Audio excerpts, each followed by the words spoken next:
sky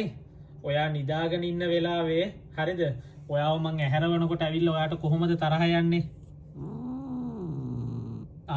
තව චුට්ට තව එකපාර කොහොම තරහ යන්නේ තරහ අම්මේ ටැක්ටරයක් ස්ටාර්ට් කරා වගේනේ කොහොම තරහ යන්නේ තව එකපාර සද්ද ඇහෙන්නේ නැණි මට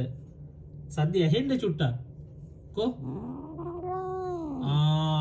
ඒ තරම් ගොරව තමයි සද්ද යන්නේ නේ මේ මොන රැවුල එහෙම දෙදරනවා අප්පා රස මේ තරහ යනකොට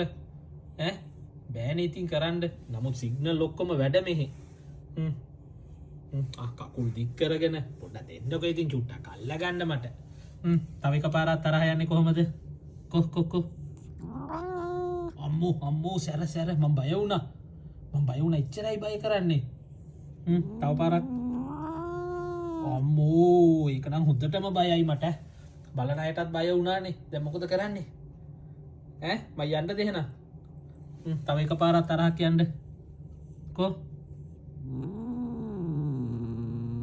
හරි බොහොම ස්තුතියි හරිද බොහොම ස්තුතියි හරිද තරහ ගියාට හරි තරහ යන්න ඉතින් බොරුවට තරහ යන්න දේවල් මොකටද නිදාගෙන ඉන්න මිනිස්සයා ඇහැරවන්නේ කණ්ඩ දෙන්න ඒකට තරහ ගිහින් හරියනවද